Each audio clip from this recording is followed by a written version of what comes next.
Child of God is one of the most unsettling comics I've read. Is it because of the violent murder? Partly. Is it because of the showcase of human ugliness? Sure. But mostly it's because the story is the first-person account of a psychopath and killer. We look into the mind of someone who completely disassociates with the rest of humanity and feels no remorse for his destructive and sadistic actions. Trapped in a bubble of nihilism, he sees human life as meaningless, and so wants to destroy everything. Worse than that, you get the sense that the evil within this killer is almost a cosmic force, or at least he thinks so, and that in itself is scary as hell. This is a comic that is gruesome, barbaric, and depressing. The beautiful art style helps make a slight buffer from the unhinged acts of graphic violence displayed, but make no mistake, this story is not for the faint of heart. This is Child of God.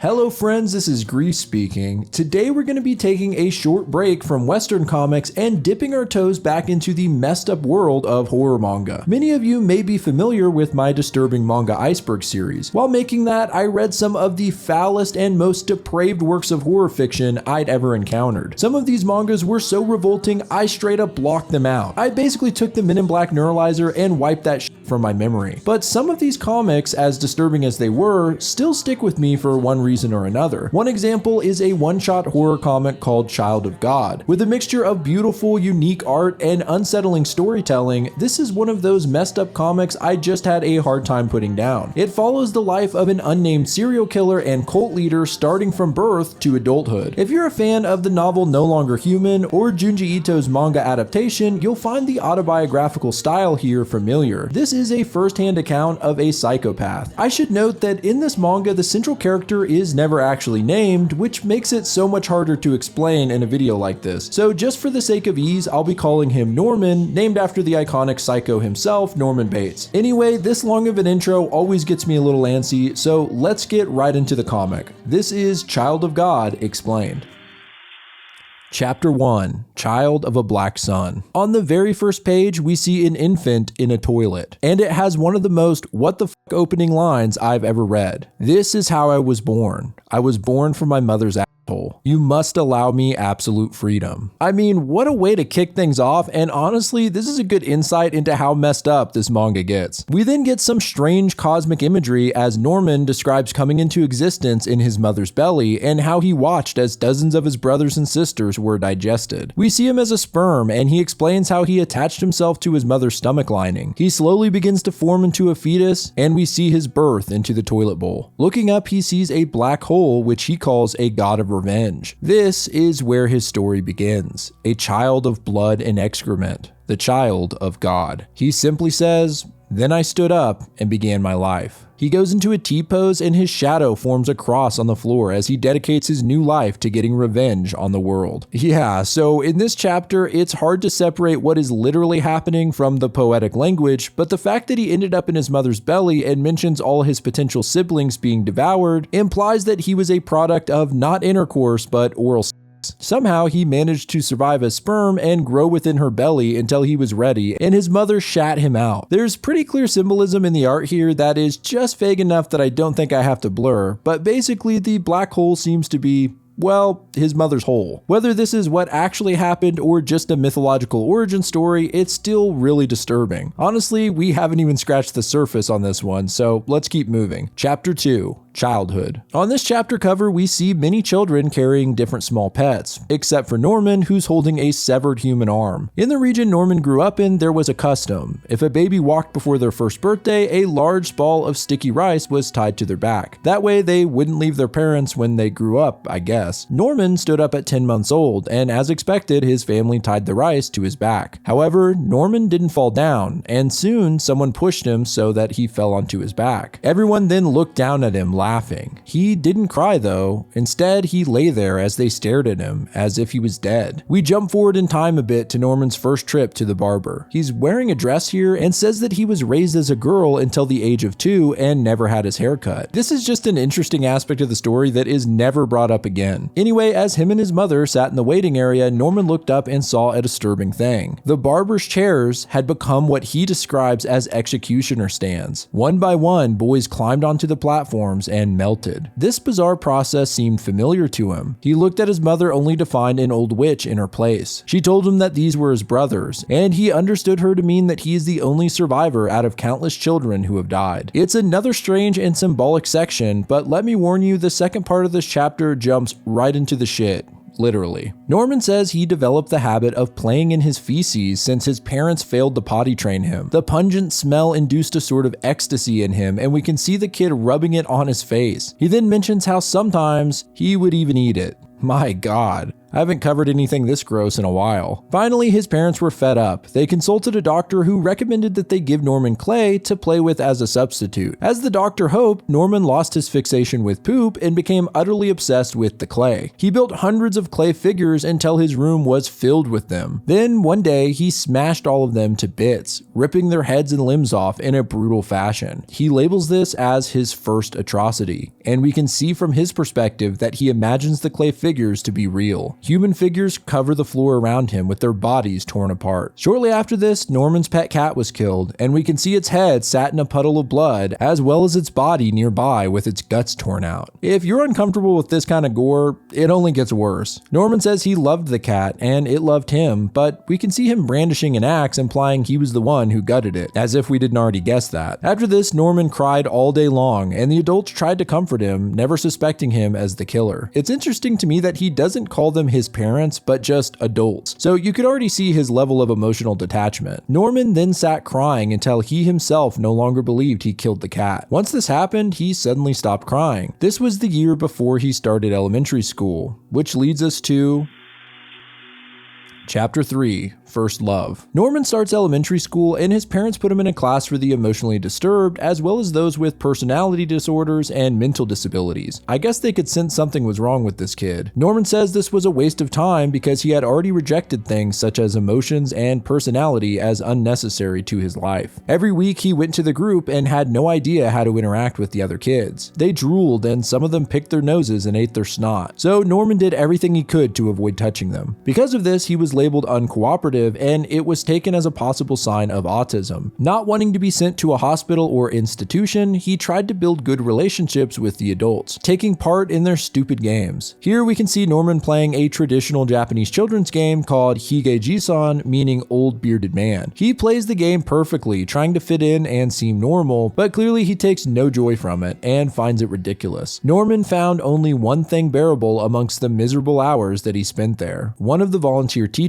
a college student. She noticed that Norman didn't like playing with the other kids, and so out of kindness, she played with him. They would sometimes cuddle, and while he didn't understand fun, he thinks he must have been experiencing something like pleasure. When he uses the word fun here, I think he means like arousal. Later in the story, the word fun comes up several times, and it clearly seems to be a sexual thing, and it's just so chilling the way he describes this stuff. It was only because of this teacher and to please his parents that Norman endured the humiliation of participating in this class. One day, while watching the other children, Norman realized that his favorite teacher wasn't there. He searched the surrounding area for her, eventually wandering into the woods. Here, he found a small cabin and heard screaming coming from inside. He peeked through the window to see something absolutely horrific. Though at the time, Norman had no idea what he was witnessing. We see the college girl is being assaulted by a masked man. It seems he had kidnapped and brought her here. It is a brutal scene, as in the process, the masked man is choking her to death. After the man finishes, it's clear the girl is dead, and he leaves her corpse behind. Norman watches all of this through the window and enters the cabin after the man leaves. He stands over the girl's naked body and just stares at her, commenting on her swollen face. Instead of screaming in terror or crying, this twisted-ass kid blushes, and in one of the most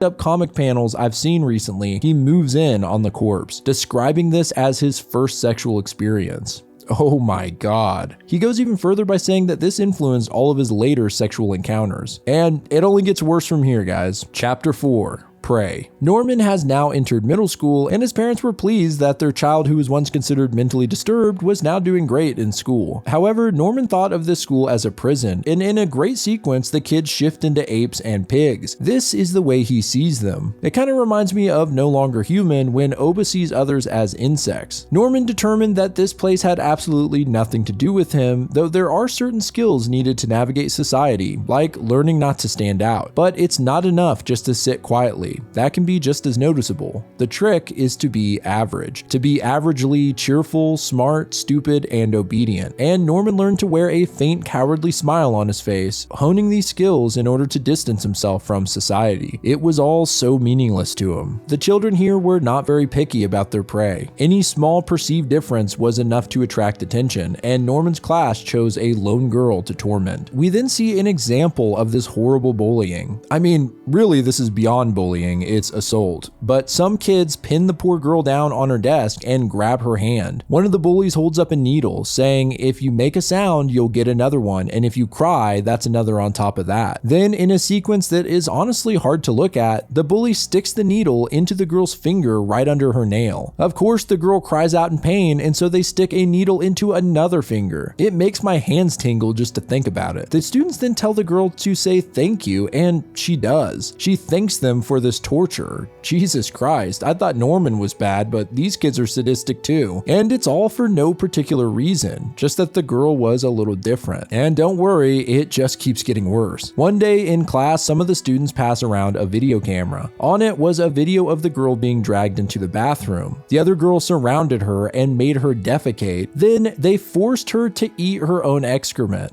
I told you it got worse. And by the way, for such a short comic, this is the second time we've seen coprophagia. Although in this case, it's not a medical disorder, but just straight up coercion. So the kids all passed around this video and laughed. Okay, I actually side with Norman on this one. These kids are monkeys and pigs. He makes the point that these children would one day become adults. They would be considered good citizens. That day, Norman stayed after school to help a teacher with something, and when he returned to the classroom, he found the bullied girl still sitting at her desk, staring off into space. As he got closer, he realized she had wet herself, and her fear was so great that no expression could convey it. Instead, her face was blank, and she sat in a sort of shock. Watching her, Norman found she piqued his curiosity. Just as the rest of the class saw her as prey, he too saw her as a sort of prey. He approaches her and asks if he could help her. She just stares at him, and he then asks, "Shall I kill them for you?" Which leads into our next chapter.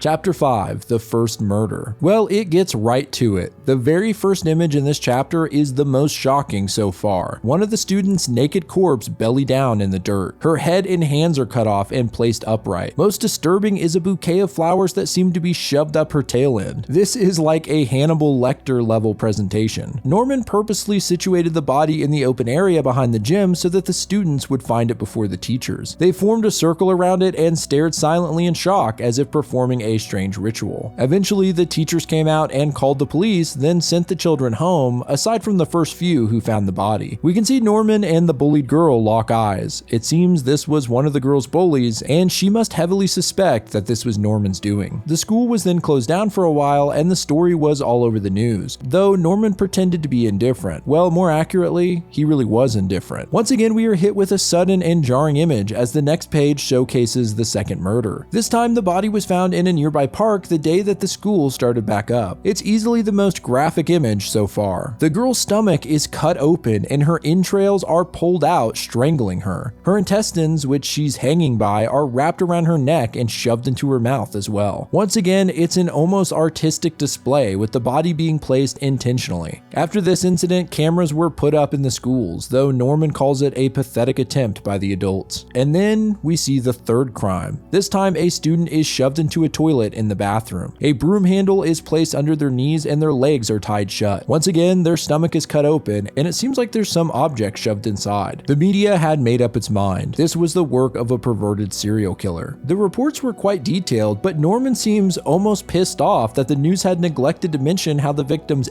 was violated, as if he's not getting all the credit he deserved. The crimes were not discussed in front of the children. Norman says that children were always viewed as victims and that this was part of his plan. He began to feel omnipotent, but at the same time wrapped in a bubble of vague nihilism. One day while out for a walk, Norman encountered the bullied girl walking her dog. They hadn't spoken since that day in the classroom. She approaches him and asks him to stop, saying that the last victim wasn't involved in the bullying. Norman simply replies that they were all involved as far as he's concerned. The girl suggests that he'll eventually get caught, but Norman believes this won't happen since he has no connection to the victims. The girl then asks, "What if I tell?" But Norman doesn't believe that she would. She looks at him and says, "You're right." And then she grins and practically skips away. The first time he had ever seen the girl smile. Then, in a jarring page turn to the next panel, we see the girl hanging from a tree by the dog's leash and a bucket kicked over below her. Although on its face it looks like the girl did this to herself, it's also a possibility that Norman forced her to do it. Either way, it's a sad end to this girl's sad life. Chapter 6.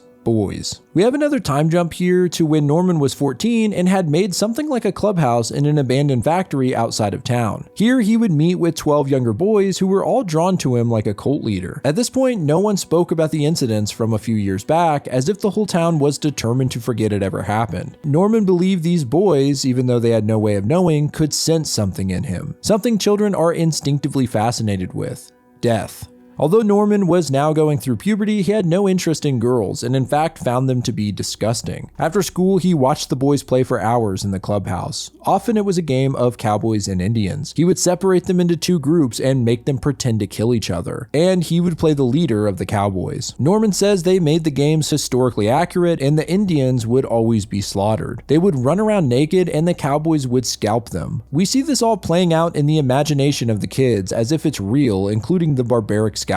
At the end of these games, Norman sat with a pile of scalps at his feet. In reality, these were just wigs, but it served as a substitute for the murderous impulse that had grown within him since his last killing. One day they brought a new kid to Norman, saying they found him by a train station hungry. Norman describes the boy as dirty and beautiful. Apparently he ran away and his parents didn't even care. Norman asks him if he's hungry and throws him a bread roll which the boy gobbles up. He stares at the kid all creepy and asks if his parents abandoned him. There's an eerie image here of the frame behind Norman taking on the pattern of the black sun.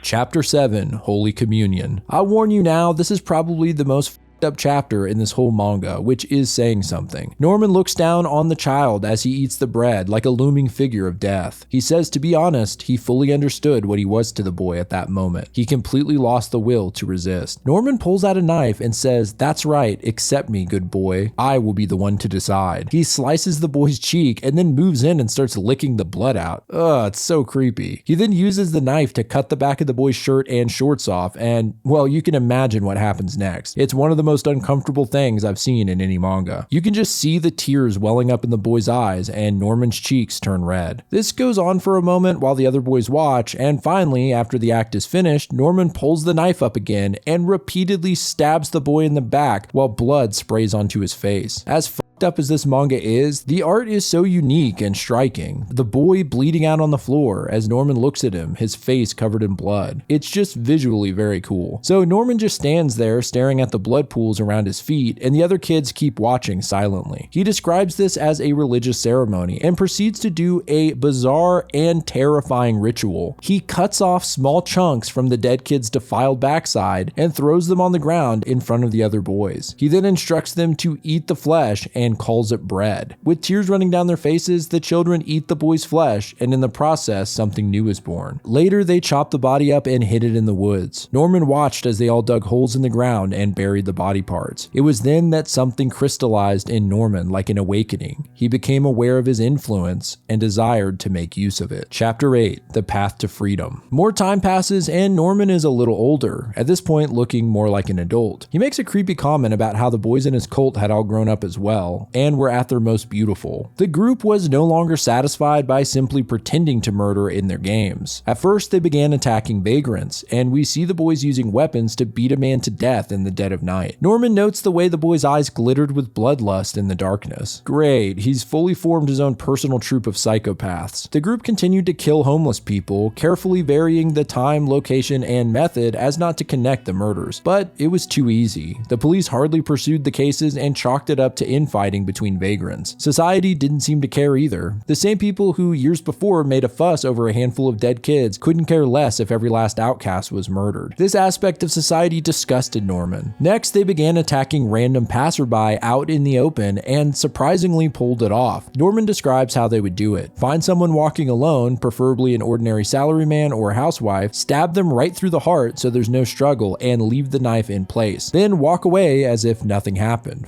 And that's it. Easy. It would often take over an hour before anyone even noticed the body. Most people didn't want anything to do with someone collapsed in the street. This person was nothing but an annoyance and a spectacle. While most of the murders in this comic are gory and revolting, these more subtle murders are still really scary because it makes you think maybe someone could pull this off in real life. Imagine you're walking in a crowd and get stabbed through the heart, not even being able to process what happened, and how long would it take for anyone to notice? Well, not a single one of the boys was caught doing this, and the police were powerless in the face of these unmotivated and unrelated murders. They were satisfied with these thrilling games, but Norman felt something was missing, and he knew exactly what it was: freedom and clarity. There's a creepy image here of Norman sitting in his chair as if it's a throne. He decided to kill his parents next. Not because he had anything against them, but because he needed absolute freedom. So he ordered the boys to do it. He wasn't hesitant in killing them himself, but there needed to be no connection, a rule that he took seriously. Next, we see Norman's parents sitting around the dinner table when the boys break through the window and begin to attack them, all the while singing happy birthday for some reason. Sometimes this comic reminds me of Clockwork Orange as well. It's a creepy scene of them singing and tormenting the couple, strangling the father and stabbing the mother. As they finish the song, they smash the mother's face into a cake she'd made, and they all stand there staring at the lifeless bodies. Next, the house is burning down. Norman and the Colt watch the flames, and for some reason tears run down his cheeks. Then he saw it in the flames, the writhing throng of his future. Within the fire, there are hundreds of boys looking back at him, implying he wants to expand his cult. The fire was eventually put out, and Norman reveals it was his 17th birthday. This means that the cake the mother made was likely for Norman, which makes the whole happy birthday thing even more sick.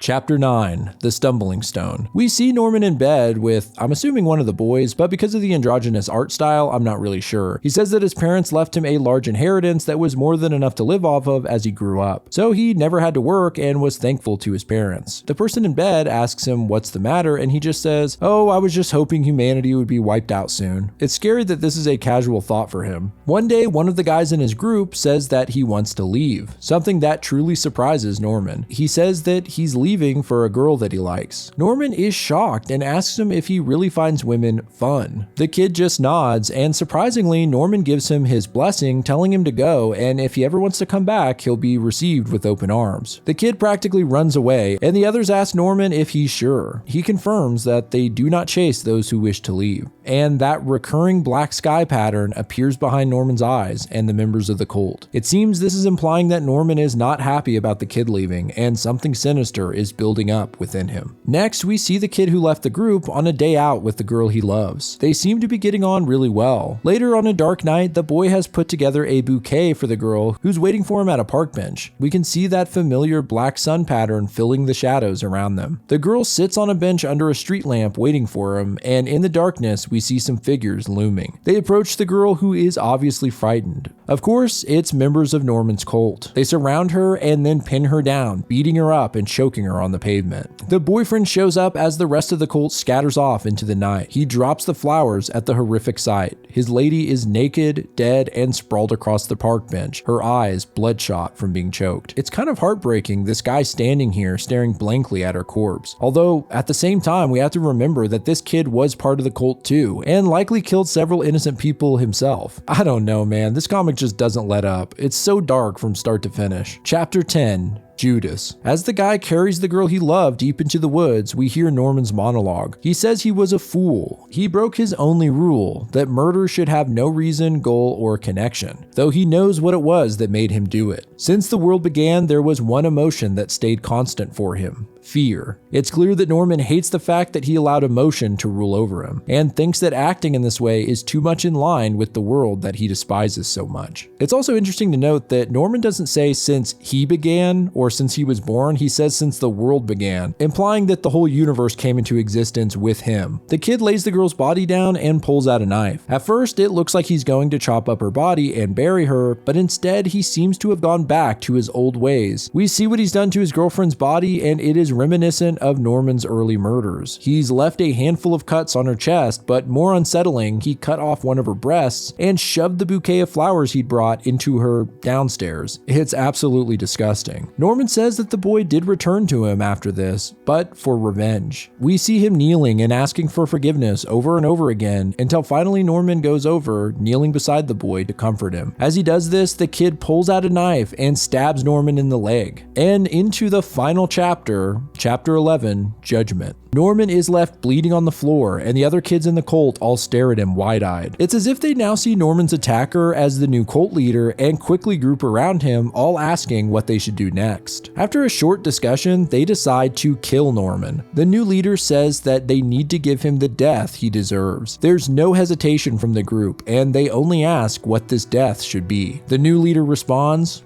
"Let's feed him to the pigs." So they all pile into a truck and drive out to the countryside. Norman lay on a slab of wood, still bleeding profusely from the stab wound. The monsters he helped create stare at him blankly with no emotion behind their eyes. They bring his body to the pig pen at the farm and throw him into it. Quickly, the pigs surround him and start tearing him apart and eating his body. There's some beautiful art here as the pigs are all closing in. It's ironic that Norman saw the children in his school as nothing more than pigs, and now he's meeting his end by the same creatures he compared them to. In the end, we only see some blood and a section of Norman's head lying on the ground. He says, "Humanity should probably rejoice that my life ended like this, but you mustn't get careless. I will always be reborn again somewhere." And that is the end to Child of God. It really is a dark and morbid story from start to finish. There's obviously a ton of symbolic imagery in this manga throughout, and there are so many sequences that could be pondered on. I mentioned the recurring image of the black sun, a starry black pattern that shows up during Norman's violent acts, tying him to his belief that he is actually a cosmic-like entity born from a black star. Like I said, there's a lot you could unpack in this one, but I want to know what you guys think. Is it just a senseless excuse